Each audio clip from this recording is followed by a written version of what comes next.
रायगड जिल्ह्याच्या पालकमंत्री पदाच्या वादामुळे रायगडचा विकास आराखडा रखडण्याची शक्यता आहे। पालकमंत्री नसल्याने 6 फेब्रुवारीला नियोजन मंडळाच्या कोकण विभागीय बैठकीतून रायगडला वगळण्यात आलेले आहे। रायगड जिल्ह्याच्या पालकमंत्री पदावरून राष्ट्रवादी काँग्रेस आणि शिवसेनेने वाद निर्माण केलेला आहे। दोनही पक्षात सध्या वाद निर्माण झालेले आहेत।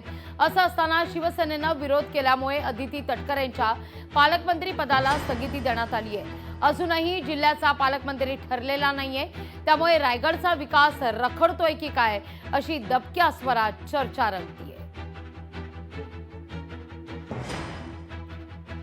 या सगळ्याविषयी अधिक माहिती घेऊया आपले प्रतिनिधी भारत गोरेगावकर यांच्याकडून। भारत, का अधिक माहिती या सगळ्या संदर्भात? एकीकडे तिढा सुटताना पाहायला मिळतोय, तर दुसरीकडे मात्र रायगड मधला गुंता हा दिवसागणिक अधिकच क्लिष्ट होत चाललेला आहे। आता याचा फटका रायगड वासियांना बसण्याची शक्यता आहे। विकास आराखडाच रखडण्याची चिन्ह आहेत। लागवीच्या अतिशय महत्वाचा मुद्दा हा रायगडकरांच्या दृष्टीने आहे। मुंबईच्या अगदी उंबरठ्यावर असणारा रायगड जिल्हा आहे।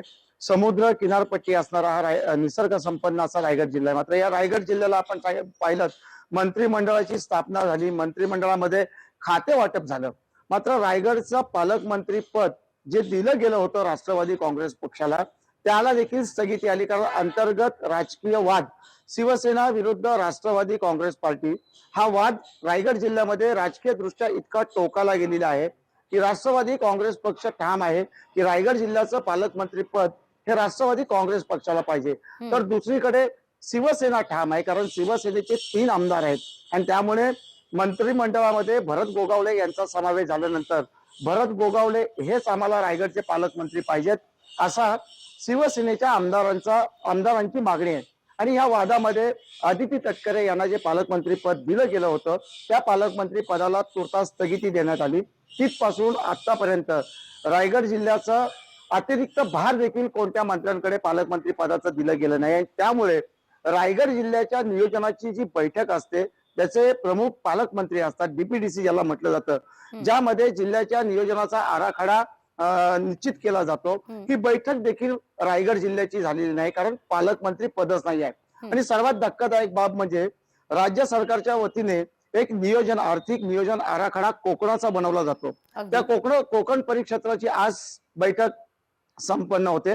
मात्र या बैठकीतून रायगड जिल्ह्याला वगळण्यात आलेलं आहे, कारण रायगड जिल्ह्याला पालकमंत्री पद नसल्यामुळे कोकण परिक्षेत्रातले जे जिल्हे आहेत त्यांचं आर्थिक नियोजन करताना रायगडला विश्वासात घेतलं गेलं नाही। त्यामुळे चालू वर्षाचं जे नियोजन आहे ते रायगड जिल्ह्याचं कुठेतरी थांबतंय का, कुठेतरी रखडतंय का, अशी मोठ्या प्रमाणामध्ये चर्चा आहे। जोपर्यंत पालकमंत्री निश्चित होत नाहीत तोपर्यंत जिल्ह्याचा आर्थिक नियोजन आराखडा तयार करता येत नाही, अशी अडचण टेक्निकली आहे। हे राजकीय विश्लेषक आणि मार्गदर्शक यांच्याकडनं देखील व्यक्त होते। निश्चित भारत, धन्यवाद तुम्ही दिलेल्या एकूणच सविस्तर माहिती करता। लोकशाही मराठी ऐका, पहा, जागरूक रहा।